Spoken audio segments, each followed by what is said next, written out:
जय Hind students. I hope कि आप सभी लोग स्वस्थ होंगे और आप सभी की प्रिपरेशन अच्छी चल रही है। सिविल सर्विस एग्जाम की तैयारी के लिए एनसीईआरटी की क्लासेस चल रही हैं, जिसमें हम 6 क्लास की एनसीईआरटी, जिसमें सबसे पहले हिस्ट्री सब्जेक्ट को चुने हुए हैं और जिसमें हमारे 5 चैप्टर कंप्लीट हो चुके हैं और आज हम 6वां चैप्टर पढ़ने वाले हैं। 6वां चैप्टर में क्या है ये हम पढ़ते हुए आगे समझेंगे। जो भी चीज़ें सिविल सर्विस एग्जाम के लिए इम्पोर्टेंट है, पीसीएस एग्जाम के लिए इम्पोर्टेंट है, पढ़ाई के साथ ही हम आपको बताते जाएंगे कि कौन कौन सी चीज़ें आपको याद रखनी है या आपको उस पर फोकस करना है, ताकि एक दो बार आप रिवाइज कर पाए। तो चलिए हम क्लास स्टार्ट करते हैं। 6वें चैप्टर का यहाँ पर टॉपिक है नए प्रश्न नए विचार। क्या प्रश्न है, क्या विचार है, आगे देखते हैं। ये स्टूडेंट हैं जिनके मन में कुछ सवाल ववाल आ रहे हैं, देखते हैं। अनघा निकली सैर पर, ये टॉपिक है। अनघा स्टूडेंट का नाम है। अनघा आज पहली बार अपने विद्यालय की ओर से सैर पर जा रही थी। इसके लिए उसने देर रात पूरे महाराष्ट्र से वाराणसी उत्तर प्रदेश की ट्रेन पकड़ी। स्टेशन पर अनघा को छोड़ने आए उसकी मां ने अध्यापिका से कहा, बच्चों को बुद्ध के बारे में बताने के साथ साथ उन्हें सारनाथ दिखाने भी ले जाइएगा। तो चर्चा यहाँ से शुरू होती है, बुद्ध और सारनाथ। तो यहाँ पर सबसे पहले यहाँ पर टॉपिक है बुद्ध की कहानी। क्या है बुद्ध की कहानी, ये देखते हैं। बौद्ध धर्म के संस्थापक सिद्धार्थ थे। बौद्ध धर्म के संस्थापक सिद्धार्थ थे, जिन्हें गौतम के नाम से जाना जाता है, जिन्हें आगे चल करके हम बुद्ध बोलते हैं। उनका जन्म लगभग 2500 वर्ष पूर्व हुआ था। 2500 साल पहले हुआ था उनका जन्म। यह वह समय था जब लोगों के जीवन में तेजी से परिवर्तन हो रहे थे, जैसा कि हम इससे पहले पढ़ चुके हैं। महाजनपद के कुछ राजा इस समय बहुत शक्तिशाली हो गए थे, जैसे कि हमने बात किया बिंबिसार, अजातशत्रु, महापद्मनंद। इनके बारे में हम पिछले चैप्टर में बात किए हुए हैं। हजारों साल के बाद फिर से नगर उभर रहे थे। गांव के जीवन में भी बदलाव आ रहा था। किस टाइप के बदलाव आ रहे थे ये हम आगे के चैप्टर में देखेंगे। बहुत से विचारक इन परिवर्तनों को समझने का प्रयास कर रहे थे और वे जीवन के सच्चे अर्थ को भी जानना चाह रहे थे। अभी तक एग्जाम के इम्पोर्टेंट के हिसाब से केवल ये है बौद्ध धर्म के संस्थापक और इनका जन्म, ये याद रखना है। इसके अलावा अभी ज्यादा कुछ इम्पोर्टेंट नहीं है, ये एग्जाम के अकॉर्डिंग इम्पोर्टेंट है। अब देखना है बुद्ध कौन थे। बुद्ध क्षत्रिय थे। शाक्य नामक एक छोटे से गढ़ से संबंधित थे। क्षत्रिय थे, शाक्य नामक एक छोटे गढ़ से संबंधित थे। युवावस्था में ही ज्ञान की खोज में उन्होंने घर के सुखों को छोड़ दिया। ये याद रखना है एग्जाम के लिए। कौन थे? क्षत्रिय थे, शाक्यगढ़ से संबंधित थे। वर्षों तक वे भ्रमण करते रहे, अन्य विचारकों से मिलकर चर्चा करते रहे। अंततः ज्ञान प्राप्ति के लिए उन्होंने स्वयं ही रास्ता ढूंढने का निश्चय किया। इसके लिए उन्होंने बोध गया, जो कि बिहार में है, ये याद रखना है, एग्जाम के लिए इम्पोर्टेंट है। बोध गया कहाँ है? वो बिहार में है। बोध गया में एक पीपल के नीचे कई दिनों तक तपस्या की। बुद्ध कहाँ पर? बोध गया में कई दिनों तक तपस्या करते हैं और अंततः उन्हें वहां ज्ञान प्राप्त होता है। एग्जाम में पूछा जाता है। आप खासकर बिहार का पीएससी एग्जाम देखेंगे तो वहां पर ये पूछा ही गया है और नॉर्मली किसी भी पीसीएस एग्जाम में ये सवाल आते हैं कि बुद्ध को कहाँ पर ज्ञान प्राप्त हुआ था, किस पेड़ के नीचे ज्ञान प्राप्त हुआ था? तो पीपल के वृक्ष के नीचे, बोध गया में। बोध गया कहाँ है? बिहार में है। इसके बाद से वे बुद्ध के रूप में जाने गए। यहां से वे वाराणसी के निकट स्थित सारनाथ गए। जब उन्हें ज्ञान प्राप्त हुआ तो सबसे पहले वाराणसी में, वहीं पास में सारनाथ है, वो सारनाथ चले गए, जहां उन्होंने पहली बार उपदेश दिया। ये याद रखना है, एग्जाम के लिए इम्पोर्टेंट है कि तपस्या करने के बाद जब उन्हें ज्ञान प्राप्त हुआ तो सबसे पहले वो कहाँ गए थे? सारनाथ गए थे और वहां पर सबसे पहले उन्होंने उपदेश दिया। कुशीनारा में मृत्यु से पहले का शेष जीवन उन्होंने पैदल ही एक स्थान से दूसरे स्थान की यात्रा करने और लोगों को शिक्षा देने में व्यतीत किया। तो यहाँ पर एक और इम्पोर्टेंट चीज है, कुशीनारा में इनकी मृत्यु होती है। ये इंपॉर्टेंट है एग्जाम के लिए। इनकी मृत्यु कहाँ होती है? कुशीनारा में होती है। पहला उपदेश सारनाथ में देते हैं, जो वाराणसी के पास में ही है।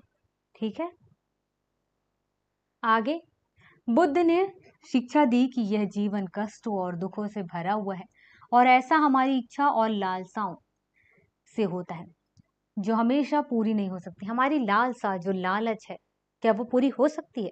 नहीं हो सकती। आप कोई एक चीज की लालच करते हैं, जैसे ही वो पूरा होता है दूसरी चीज की लालच हो जाती है। ऐसा ही करके ये पूरी जिंदगी चलता रहता है। तो वही कह रहे हैं कि जो लालसा रहती है, जो इच्छाएं होती हैं, वो खत्म नहीं होती हैं और यही हमारे दुखों का कारण है। कभी कभी हम जो चाहते हैं वह प्राप्त कर लेने के बाद भी संतुष्ट नहीं होते एवं और अधिक वस्तुओं को पाने की इच्छा रखते हैं। बुद्ध ने इस लिप्सा को तृष्णा कहा।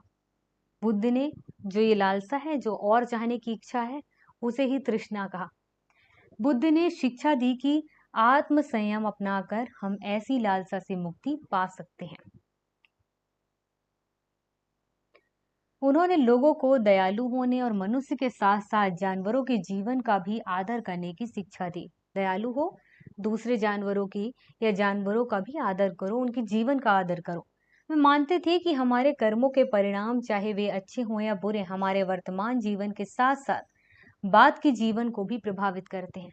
ये तो आज हम भी मानते हैं कि जो कर्म आज करते हैं हम, चाहे अच्छे हों या बुरे हों, इसका इफेक्ट, इसका प्रभाव हमारी पूरी जिंदगी भर रहता है।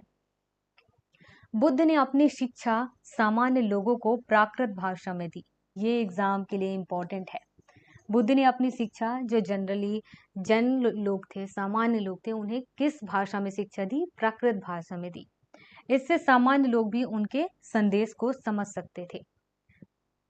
यहाँ पर आप ये चित्र देख रहे हैं, ये देखिए, ये इतना बड़ा सा जो इमेज है, ये सारनाथ का इमेज है। यहाँ पर देखिए, सारनाथ ये स्तूप है। इमारत को स्तूप के नाम से जाना जाता है। अपना सर्वप्रथम उपदेश यहीं पर बुद्ध ने दिया था और इस घटना की स्मृति में यहाँ स्तूप का निर्माण किया गया है। तो ये स्तूप आपको याद रखना है। इसके बारे में हम पहले ही आपको बता दिए हैं। इसके बाद बुद्ध ने कहा कि लोग किसी शिक्षा को केवल इसलिए नहीं स्वीकार करें कि यह उनका उपदेश है, बल्कि वे उसे अपने विवेक से मापें और फिर उसे बाद अपनाओ। सही भी कहा कि किसी भी ज्ञान को, किसी भी विचार को आप इसलिए मत अपनाओ कि ये मैंने कहा है। आप उस बात पर गहन थिंकिंग रखो, सोचो, विचारो, फिर जानो कि ये सही है और फिर अपनाओ। ठीक, ये बात बुद्ध ने कही थी। इसके बाद है किस्सा गौतमी की कहानी। अब ये किस्सा गौतमी कौन है, इस पर ध्यान देते हैं। यह बुद्ध के विषय में एक प्रसिद्ध कहानी है। किस्सा गौतमी, हाँ, बता दिए कि बुद्ध के विषय में एक प्रसिद्ध कहानी। एक समय की बात है, किस्सा गौतमी नामक एक स्त्री का पुत्र मर गया। इस बात से वह इतनी दुखी हुई कि वह अपने बच्चे को गोद में लिए नगर की सड़कों पर घूम घूम कर लोगों से प्रार्थना करने लगी कि कोई उसके पुत्र को जीवित कर दे। कहानी साफ है, आपको समझ में आ रहा है। एक भला व्यक्ति उसे बुद्ध के पास ले गया। बुद्ध ने कहा, मुझे एक मुट्ठी सरसों के बीज ला कर दो, मैं तुम्हारे पुत्र को जीवित कर दूंगा। बुद्ध कहते हैं उस स्त्री से। किस्सा गौतमी बहुत प्रसन्न हुई, पर जैसे ही वह बीज लाने के लिए जाने लगी, तभी बुद्ध ने उसे रोका और कहा, ये बीज एक ऐसे घर से मांग कर लाओ जहां किसी की मृत्यु ना हुई हो। सवाल साफ है और चीजें भी साफ साफ समझ में आ रही है। अगर नहीं समझ में आ रही हैं, अगर इतनी सरल भाषा में चीजें जो लिखी हुई हैं वो समझ में नहीं आ रही है, तो फिर बात गड़बड़ है। सीधी साफ बात कही गई है यहाँ पे कि किस्सा गौतमी नाम की एक औरत है जिसका बेटा मर चुका है। वो हाथ में लिए रो रो करके बोल रही कि कोई इसे जिंदा कर दो। एक आदमी है जो बुद्ध के पास ले जाता है। बुद्ध देखते हैं और समझ जाते हैं सारी कहानी, और वो कहते हैं कि एक काम करो, एक मुट्ठी सरसों लाओ और उस घर से लाओ जहां पर आज तक किसी की मृत्यु ना हुई हो। यह असंभव चीज है। जाहिर सी बात है, वो औरत जाएगी, किसी भी घर को ऐसा नहीं ढूंढ पाएगी जहां कभी किसी की मृत्यु ना हुई हो। किस्सा गौतमी एक दरवाजे से दूसरे दरवाजे गई, लेकिन वहां जहां भी गई उसने पाया कि हर घर में किसी न किसी के पिता, माता, बहन, भाई, पति, पत्नी, बच्चे, चाचा, चाची, दादा, दादी की मृत्यु हुई थी। तो यहाँ पर ये सवाल पूछा गया है कि बुद्ध दुखी माँ को क्या शिक्षा देने का प्रयास कर रहे थे। यहाँ पर बाकी बातें तो नहीं लिखी हुई हैं, लेकिन इससे आप तो समझ ही गए होंगे कि मृत्यु निश्चित है, वो आएगी ही आएगी, चाहे कम उम्र में आए, ज्यादा उम्र में आए, पर आएगी तो है ही। और वही शिक्षा देना चाह रहे थे यहाँ पर किसा गौतमी को बुद्ध जी। अब इसके बाद हम उपनिषद के बारे में पढ़ते हैं। इसी समय बहुत से दूसरे अन्य चिंतक भी दार्शनिक प्रश्नों का उत्तर ढूंढने का प्रयास कर रहे थे। अब ऐसा तो है नहीं कि बुद्ध के काल में कोई और था नहीं जो कुछ कर नहीं रहे थे। तो बहुत सारे दार्शनिक भी थे, कई सारे सवाल ढूंढने के काम कर रहे थे, परेशान थे, कुछ चीजें खोज विचार कर रहे थे। उनमें से कुछ के मृत्यु के बाद जीवन के बारे में जानना चाहते थे कि मृत्यु के बाद क्या होता है, जबकि अन्य यज्ञों की उपयोगिता के बारे में जानने को उत्सुक थे। कुछ दार्शनिक थे, विशेषज्ञ थे, जो सोच रहे थे कि आखिर मरने के बाद होता क्या है, और बाकी सब लोग यज्ञ के बाद या यज्ञ के बारे में जानने के लिए उत्सुक थे। इनमें से अधिकांश चिंतकों का यह मानना था कि इस विश्व में कुछ तो ऐसा है जो कि स्थायी है और जो मृत्यु के बाद भी बचा रहता है। उन्होंने इसका वर्णन आत्मा तथा ब्रह्मा अर्थात सार्वभौम आत्मा के रूप में किया, और यहीं से आत्मा, ब्रह्मा, सार्वभौम आत्मा जैसे शब्दों का यूज किया। कुछ तो ऐसा रहता है जो मरने के बाद भी रह जाता है, और उसे ही आत्मा जैसा नाम यहाँ पर दिया गया। वे मानते थे कि अंततः आत्मा तथा ब्रह्म एक ही है। ऐसे कई विचारों का संकलन उपनिषद में हुआ। ये उपनिषद में ये सारी चीजें लिखी गई हैं। उपनिषद उत्तर वैदिक ग्रंथों का हिस्सा थे। किसका? उत्तर वैदिक ग्रंथों का। उपनिषद का यहाँ पर शाब्दिक अर्थ है गुरु के समीप बैठना। ये एग्जाम के लिए इंपॉर्टेंट है। उपनिषद क्या है, उसका शाब्दिक अर्थ क्या है, तो यहाँ पर मतलब है गुरु के समीप बैठना। इन ग्रंथों में अध्यापकों और विद्यार्थियों के बीच बातचीत का संकलन किया गया है। ये इंपॉर्टेंट है। इसमें क्या है? अध्यापक और विद्यार्थियों के बीच जो बातचीत है, प्राय विचार सामान्य वार्तालाप के रूप में प्रस्तुत किए गए हैं। तो ये आपको टिक करना है, एक दो बार इसे पढ़ना है, याद रखना है एग्जाम के हिसाब से। अब यहाँ पर नीले चीज में क्या लिखा है? भारतीय दर्शन की 6 पद्धति षड दर्शन। ये क्या है? सदियों से भारत द्वारा सत्य की बौद्धिक खोज का प्रतिनिधित्व दर्शन की 6 शाखाओं ने किया। ये हैं वैशेषिक, न्याय, सांख्य, योग, पूर्व मीमांसा और वेदांत या उत्तर मीमांसा के नाम से जाने जाते हैं। ये 6 षड दर्शन कौन से हैं? याद रखना है। वैशेषिक, न्याय, सांख्य, योग, पूर्व मीमांसा और उत्तर मीमांसा या वेदांत बोल सकते हो।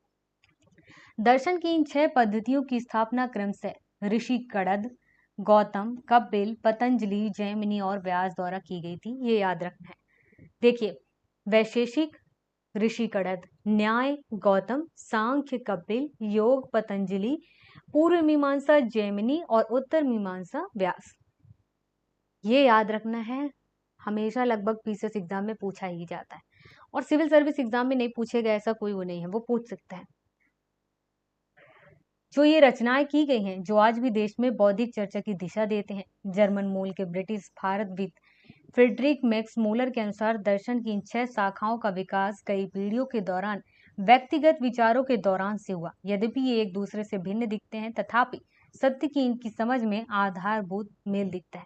तो इम्पोर्टेंट चीज ये है, आपको एग्जाम के लिए यहाँ टिक कर लेना है क्या 6 दर्शन कौन से हैं और उनकी रचना किसने की है, ये इंपॉर्टेंट है। इसके अलावा बाकी चीजें छोड़ देना है आपको। इसके बाद है बुद्धिमान भिखारी। अब इसमें क्या चीजें हैं हम आगे देखते हैं, एग्जाम के लिए कुछ इंपॉर्टेंट है या नहीं है। यह वार्तालाप छंदयोग उपनिषद नामक प्रसिद्ध उपनिषद की एक कहानी पर आधारित है। शौनक व अभिप्रतारिण नामक 2 ऋषि सार्वभौम आत्म की उपासना करते थे। शौनक ऋषि है, अभिप्रतारिण, ये 2 ऋषि हैं, आत्म की उपासना करते हैं या आत्मा की उपासना करते थे। एक बार ज्यों ही वे भोजन करने के लिए बैठे, एक भिखारी आया और भोजन मांगने लगा। शौनक ऋषि ने कहा, हम तुम्हें कुछ नहीं दे सकते। भिखारी ने पूछा, विद्वजन आप किसकी उपासना करते हैं? अभिप्रतारिण ने उत्तर दिया, दूसरे ऋषि ने, सार्वभौम आत्मा की। ओह, इसका मतलब आप यह जानते हैं कि यह सार्वभौम आत्मा संपूर्ण विश्व में विद्यमान है। ये भिखारी ने कहा कि इसका मतलब आप जानते हैं कि सार्वभौम आत्मा पूरे विश्व में विद्यमान है। तो ऋषियों ने कहा, हाँ हाँ, हम यह जानते हैं। तो भिखारी ने फिर पूछा, अगर यह सार्वभौम आत्मा संपूर्ण विश्व में विद्यमान है तो यह मेरे अंदर भी विद्यमान है। मैं कौन हूं? मैं इस विश्व का एक भाग ही तो हूं। तो फिर ऋषि कहते, तुम सत्य बोलते हो युवा ब्राह्मण। जो भिखारी थे उसे यहाँ पर बोला गया है। तो इसीलिए हे ऋषियों, मुझे भोजन न देकर आप उस सार्वभौम आत्मा को भोजन देने से मना कर रहे हैं। यहाँ पर ये भिखारी की बात की सच्चाई जानकर ऋषियों ने उसे भोजन दे दिया। तो ये कहानी है। अब हमारा यहाँ टॉपिक उपनिषद वाला ही चल रहा है। तो इसमें इन चर्चाओं में भाग लेने वाले अधिकांशतः पुरुष ब्राह्मण तथा राजा होते थे। जो उपनिषद में चर्चाओं की बात की गई है वो चर्चाओं का संकलन है, तो उसमें पुरुष ब्राह्मण और राजा शामिल हुआ करते थे। लेकिन कुछ स्त्रियां भी थी जो शामिल हुई थी। और कौन कौन? गार्गी, अपाला, घोषा, मैत्रेय जैसी स्त्री विचारक। इनका उल्लेख इस उपनिषद में मिलता है। और ये आपको एग्जाम में याद रखना है, एग्जाम के लिए, कि प्राचीन टाइम में कुछ स्त्री विचारकों का नाम जो आया हुआ है वो कौन थी? गार्गी, अपाला, घोषा, मैत्रेय, जो अपने वेदोता के लिए जानी जाती थी और वाद विवाद में भाग लिया करती थी। निर्धन व्यक्ति इस तरह के वाद विवाद में बहुत कम ही हिस्सा लेते थे। ये लाइन याद रखनी है, निर्धन व्यक्ति बहुत कम हिस्सा लेते थे। इस तरह का एक प्रसिद्ध अपवाद सत्यकाम जबाला का है। सत्यकाम जबाला का नाम उसकी दासी माँ के नाम पर पड़ा। सत्यकाम के मन में सत्य जानने की तीव्र जिज्ञासा उत्पन्न हुई। ये एक व्यक्ति का नाम है। गौतम नामक एक ब्राह्मण ने उन्हें अपनी विद्यार्थी के रूप में स्वीकार किया तथा अपने समय के सर्वाधिक प्रसिद्ध विचारकों में से एक बन गए। उपनिषदों के कई विचारों का विकास बाद में प्रसिद्ध विचारक शंकराचार्य के द्वारा किया गया, जिनके बारे में हम आगे पढ़ेंगे। अब इसके साथ ही व्याकरणविद पाणिनि के बारे में भी थोड़ा सा जान लेते हैं। इस युग में कुछ अन्य विद्वान भी खोज कर रहे थे। उन्हीं प्रसिद्ध विद्वानों में एक पाणिनि ने संस्कृत भाषा के व्याकरण की रचना की। ये एग्जाम के लिए याद रखना है, ये इंपॉर्टेंट है कि पाणिनि ने संस्कृत भाषा के व्याकरण की रचना की। उन्होंने स्वरों तथा व्यंजनों को एक विशेष क्रम में रखकर उनके आधार पर सूत्रों की रचना की। ये सूत्र बीज गणित के सूत्र से काफी मिलते जुलते हैं। इसका प्रयोग कर उन्होंने संस्कृत भाषा के प्रयोग के नियम लघु सूत्रों के रूप में लिखे, लगभग 3000 लघु सूत्रों के रूप में। ये चीज याद रखनी है आपको एग्जाम के लिए। अब बात करते हैं जैन धर्म के बारे में। अभी तक हम बात कर रहे थे बौद्ध धर्म के बारे में। इसी युग में अर्थात लगभग 2500 वर्ष पूर्व जैन धर्म के 24वें तथा अंतिम तीर्थंकर वर्धमान महावीर ने अपने विचारों का प्रसार किया। 2500 साल पहले जैन धर्म की यहाँ पर स्थापना हो भी चुकी थी और महावीर का जन्म भी हो चुका था। वो अपने विचारों का प्रचार प्रसार भी करने लगे थे। वह वज्जी संघ के लिच्छवी कुल के एक क्षत्रिय राजकुमार थे। याद होना चाहिए, बौद्ध जो थे वो शाक्य के थे और जो वर्धमान महावीर है वो वज्जी संघ के हैं और लिच्छवी कुल के हैं, लेकिन थे दोनों क्षत्रिय ही। इस संघ के विषय में हम पहले पढ़ चुके हैं। ये 30 वर्ष की आयु में इन्होंने घर छोड़ दिया और जंगल में रहने लगे। 12 वर्ष तक उन्होंने कठिन व एकाकी जीवन व्यतीत किया और उसके बाद उन्हें ज्ञान प्राप्त हुआ। 12 वर्ष मतलब 42 साल की उम्र में। उनकी शिक्षा सरल थी। सत्य जानने की इच्छा रखने वाले प्रत्येक स्त्री और पुरुष को अपना घर छोड़ देना चाहिए, ये उनका मानना था। उन्हें अहिंसा के नियमों का कड़ाई से पालन करना चाहिए। ये चीजें एग्जाम के लिए याद रखना है। 30 साल की उम्र में घर छोड़ा, ये याद रखना है। किस स्कूल से थे, ये आपको याद रखना है। ये एग्जाम के लिए जरूरी है। तो अहिंसा का पालन करना, हर स्त्री पुरुष जो सत्य जानना चाहता है वो घर छोड़ दे, इनका मानना था। किसी भी जीव को ना तो कष्ट देना चाहिए और ना ही उसकी हत्या करनी चाहिए, ये इनका मानना है। महावीर का कहना था सभी जीव जीना चाहते हैं, सभी के लिए जीवन प्रिय है। ये लाइन, ये स्टेटमेंट याद रखना है। सभी जीव जीना चाहते हैं, सभी के लिए जीवन प्रिय है। ये किसने कहा था? महावीर ने कहा था। महावीर ने अपनी शिक्षा प्राकृत में दी। जो प्राकृत भाषा है, महावीर ने अपनी शिक्षा प्राकृत भाषा में दी। ये याद रखना है, एग्जाम के लिए जरूरी है। यही कारण है कि साधारण जन भी उनके तथा उनके अनुयायियों की शिक्षाओं को समझ सके। देश के अलग अलग हिस्सों में प्राकृत के अलग अलग रूप प्रचलित थे। प्रचलन क्षेत्र के आधार पर ही उनके अलग अलग नाम थे। जैसे मगध में बोली जाने वाली प्राकृत मगधी कहलाती थी। प्राकृत भाषा हर देश में और हर जगह अलग अलग थी। तो प्राकृत भाषा एक लोकल टाइप का लैंग्वेज था, और जो जहाँ पर ये महावीर थे और जहाँ की प्राकृत भाषाएं बोल रहे थे, उसे उस लैंग्वेज में या वहाँ के हिसाब से मगधी भाषा या मागधी भाषा हम बोल सकते हैं। तो मागधी भाषा में भी उन्होंने प्रचार किया। जैन नाम से जाने गए महावीर के अनुयायियों को भोजन के लिए भिक्षा मांगकर सादा जीवन बिताना होता था। उन्हें पूरी तरह से ईमानदार होना पड़ता था तथा चोरी ना करने की उन्हें सख्त हिदायत थी। चोरी नहीं करना है। उन्हें ब्रह्मचर्य का पालन करना होता था। पुरुषों को वस्त्र सहित सब कुछ त्याग देना पड़ता था। वस्त्र भी त्याग देना पड़ता है, बाकी सब कुछ तो त्यागना ही त्यागना है। भीख मांग के खाना है, चोरी नहीं करनी है। ये चीजें एग्जाम के हिसाब से आपको याद रखना है शॉर्ट में, क्योंकि यहाँ तो इतनी बड़ी बड़ी चीजें लिखी हुई हैं, आपको शॉर्ट में लिखना है एक एक लाइन के अंदर। अब इसके बाद आगे है, अधिकांश व्यक्तियों के लिए ऐसे कड़े नियमों का पालन करना बहुत कठिन था। कैसे नियम के? जो जैन धर्म में महावीर ने बताया। फिर भी हजारों व्यक्तियों ने इस नए जीवन शैली को जानने और सीखने के लिए अपने घरों को छोड़ दिया। कई अपने घरों पर ही रहे और भिक्खु भिक्खुड़ी बनकर लोगों को भोजन प्रदान कर उनकी सहायता करते रहे। मुख्यतः व्यापारियों ने जैन धर्म का समर्थन किया। व्यापारियों ने किसानों के लिए इन नियमों का पालन अत्यंत कठिन था, क्योंकि अहिंसा पर ये चीजें अटकी थी। और अहिंसा में किसान जैसे हल जोतते हैं, जानवरों को उसमें यूज करते हैं, तो वो तक इसमें मना था। इसलिए किसानों के लिए ये ज्यादा कठिन था। रक्षा के लिए उन्हें कीड़े मकोड़ों को मारना पड़ता था। बाद की सदियों में जैन धर्म उत्तर भारत के कई हिस्सों के साथ साथ गुजरात, तमिलनाडु, कर्नाटक में भी फैल गया। इसके अलावा महावीर तथा उनके अनुयायियों की शिक्षाएं कई शताब्दियों तक मौखिक रूप में ही रही। महावीर ने जितनी भी बातें कही थी और उनके अनुयायियों ने, तो वो क्या था, केवल मौखिक रही है, मुंह से केवल बोल करके अगली पीढ़ी तक पहुंचाया जा रहा था। लेकिन बाद में इसे फिर लिखा गया। वर्तमान रूप में उपलब्ध जैन धर्म की शिक्षाएं लगभग 1500 वर्ष पूर्व गुजरात में वल्लभी नामक स्थान पर लिखी गई। तो यहाँ पर कहा गया है कि जो आज के टाइम पर है, तो जैन धर्म की जो शिक्षाएं हमें मिली हुई हैं, वो शिक्षाएं लगभग 1500 साल पहले लिखी गई हैं, और वो भी गुजरात में वल्लभी नाम का एक स्थान है, वहां पर लिखी गई। तो ये आपको एग्जाम के बेस पर याद करना है।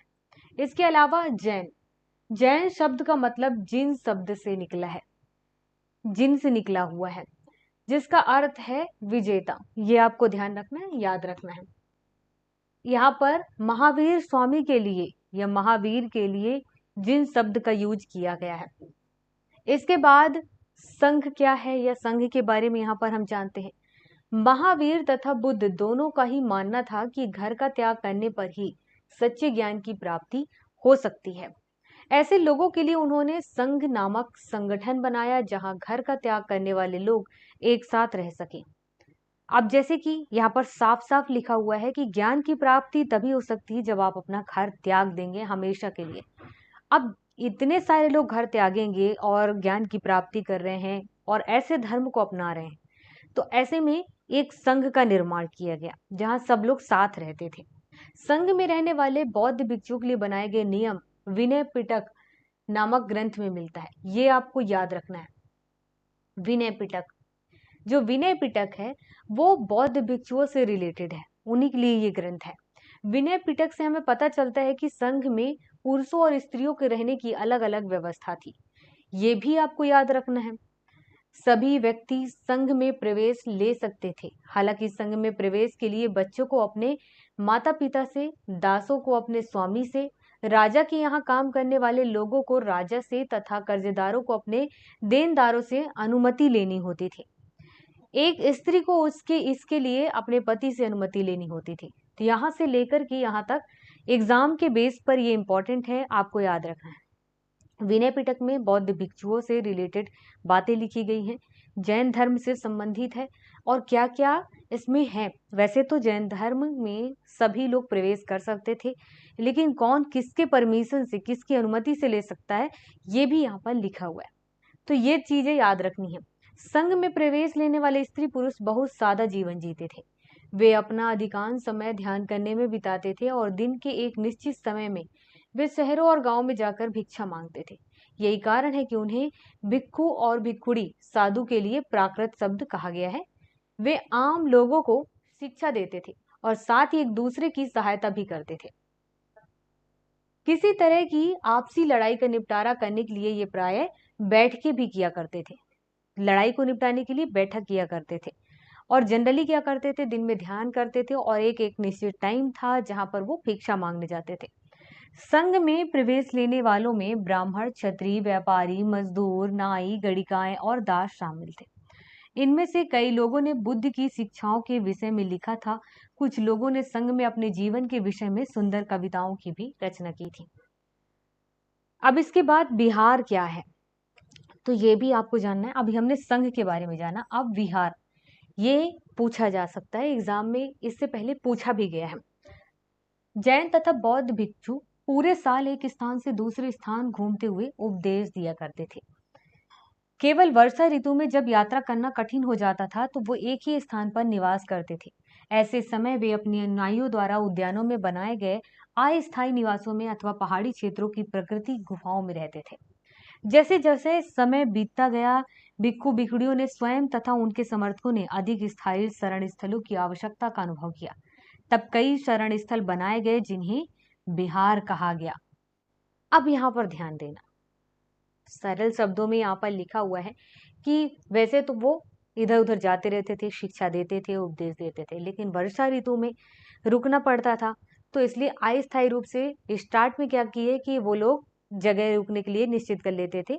उनके जो अनुयायी होते थे, एक तरीके से कह सकते हो कि शिष्य होते थे, वो उनके रहने का इंतजाम करते थे, तो वो लोग उसमें रहते थे। इसके बाद जब उनके अनुयायियों ने देखा कि हमें थोड़ा तो स्थायी रूप से रहना चाहिए, तो फिर उन्होंने पहाड़ों में रहने का इंतजाम किया, कुछ जंगलों में रहने का इंतजाम किया और उन्हें ही विहार कहा गया। अब यहाँ पर आपको ध्यान देना है कि जो विहार थे पहले कैसे बनाए जाते थे और अब कैसे बनाए जाते थे। पहले लकड़ी के बनाए जाते थे और बाद में इसका निर्माण ईंटों से किया जाने लग गया।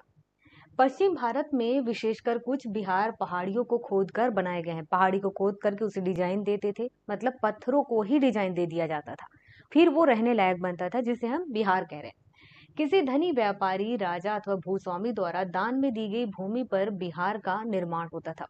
इसके अलावा बताया गया है कि कोई धनी व्यापारी होता था या फिर कोई राजा होता था या कोई भूस्वामी होता था जो दान में संपत्ति दे देता था, जमीन दे देता था और उसी से फिर विहार बनाया जाता था। स्थानीय व्यक्ति भिक्खु भिक्षुड़ियों के लिए भोजन, वस्त्र, दवाइयां लेकर आते थे।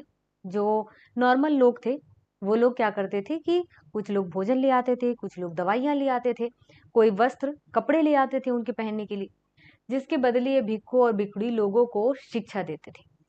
आगे आने वाली शताब्दियों में बौद्ध धर्म उपमहाद्वीप के विभिन्न हिस्सों के साथ साथ बाहरी क्षेत्र में भी फैल गया। हमारे इंडिया के साथ जितने जगह थे वहां पर, हमारे इंडिया में तो ये धर्म चल ही रहा था, उसके अलावा बाकी जगह भी इस धर्म और इसके उपदेश के बारे में लोगों को पता चला और उतने वो फैल चुके। इस समय बौद्ध धर्म की एक नई धारा महायान का विकास हुआ। ये आपको याद रखना है, जो नया धर्म का विकास हुआ है वो महायान धर्म। और ये बिहार का जो निर्माण हो रहा है ये आपको याद रखना है एग्जाम के बेस पे। ये महायान शाखा जो उत्पन्न हुआ है इसकी दो मुख्य विशेषताएं थी। पहले, मूर्तियों में बुद्ध की उपस्थिति सिर्फ कुछ संकेतों के माध्यम से दर्शाई जाती थी। मिसाल के तौर पर उनकी निर्वाण प्राप्ति को पीपल के पेड़ की मूर्ति द्वारा दर्शाया जाता था। पर अब बुद्ध की प्रतिमाएं बनाई जाने लगी। इनमें से अधिकांश मथुरा में तो कुछ तक्षशिला में बनाई जाने लगी। देखिए, पहले क्या था कि बुद्ध कहते थे कि मूर्ति वूर्ति में कोई भगवान या मूर्ति पर पूजा वूजा वाली जैसी चीजें नहीं होनी चाहिए, और वो खुद को भी इस चीज में शामिल करते थे। बाद में जो महायान शाखा पैदा हुआ, तो ये महायान शाखा क्या किए, जो बुद्ध के अपने उपदेश थे, धार्मिक चीजें थी या कुछ अच्छी चीजें थी, उसे पूरा भगवान वाली चीजों में परिवर्तित कर दिया। पहले क्या था कि मूर्ति पूजा नहीं होती थी, अब बुद्ध की प्रतिमा बना ली गई, मूर्ति बना ली गई, उसे पूजा गया। तो यहाँ पर सबसे पहली इसकी विशेषता ये थी। और दूसरा क्या था, दूसरा परिवर्तन बोधिसत्व में आस्था को लेकर के आया। ये शब्द भी आपको ध्यान रखना है, ये एग्जाम के लिए इंपॉर्टेंट है। एक महायान शाखा और एक बोधिसत्व। बोधिसत्व उन्हें कहते हैं जो ज्ञान प्राप्ति के बाद एकांतवास करते हुए ध्यान साधना कर सकते थे। ज्ञान प्राप्ति किए एकांत में रहते थे और उसके बाद वो साधना कर पाते थे, उसे ही बोधिसत्व कहते हैं। लेकिन ऐसा करने के बजाय वे लोगों को शिक्षा देने और मदद करने के लिए सांसारिक परिवेश में ही रहना ठीक समझने लगे। पहले ऐसा होता था, बाद में ये लोग समझने लगे कि हम दूसरों को भी उपदेश देंगे और लोगों के बीच में ही रहेंगे। धीरे धीरे बोधिसत्व की पूजा काफी लोकप्रिय हो गई और पूरे मध्य एशिया, चीन और बाद में कोरिया और जापान तक भी ये फैल गई। तो ये भी एग्जाम के बेस पर याद रखना है।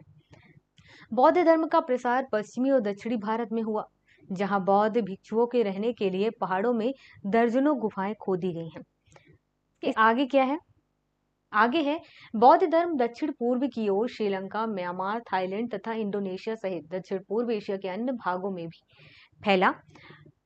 थेरवाद नामक बौद्ध धर्म का आरंभिक रूप इन क्षेत्रों में कहीं अधिक प्रचलित है।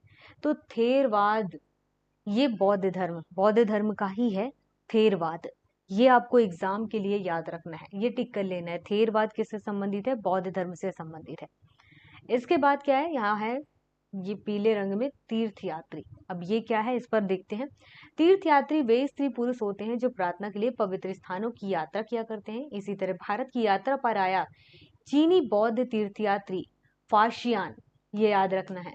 फाशियान काफी प्रसिद्ध है, जिसे हम फायान भी बोलते हैं।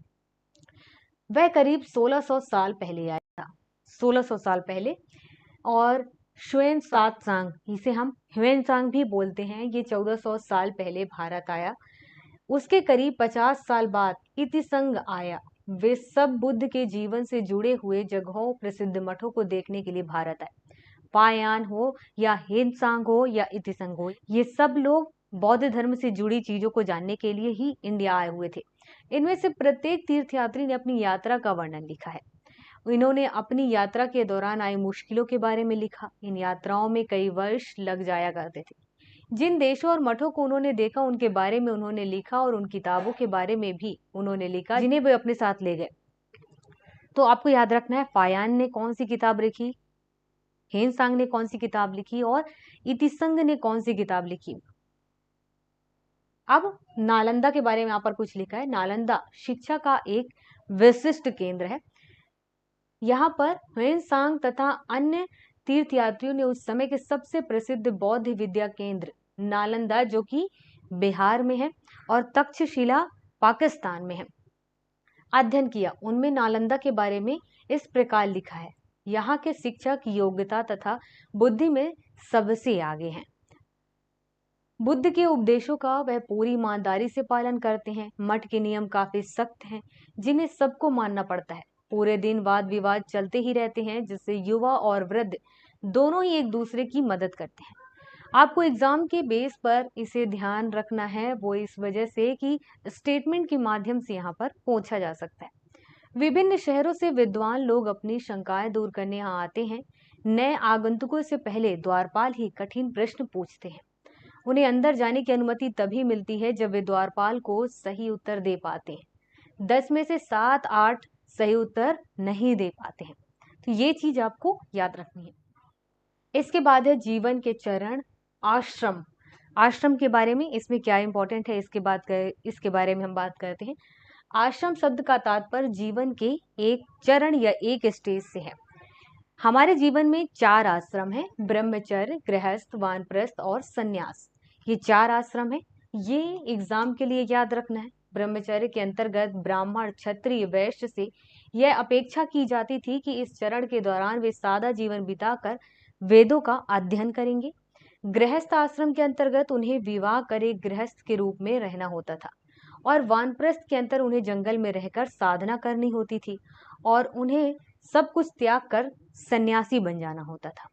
ये सन्यास वाला रहता था अंत में। आश्रम व्यवस्था ने लोगों को अपने जीवन का कुछ हिस्सा ध्यान में लगाने पर भी बल दिया। और यहाँ पर ये हमारा चैप्टर कंप्लीट होता है। ये चीज आपको एग्जाम के लिए याद रखना है, नॉर्मली भी आपको याद होना चाहिए। तो चैप्टर कंप्लीट होता है और इस चैप्टर में आपको बहुत सारी चीजें सीखने को मिली होंगी। ध्यान रहे आपको अपने नोट्स में या बुक में एग्जाम के बेस पे जो इंपॉर्टेंट है उसे टिक करके रखना है। इसके अलावा आज का चैप्टर कंप्लीट होता है। आज के लिए केवल इतना ही। मिलते हैं नए क्लास में नए चैप्टर के साथ। तब तक के लिए जय हिंद।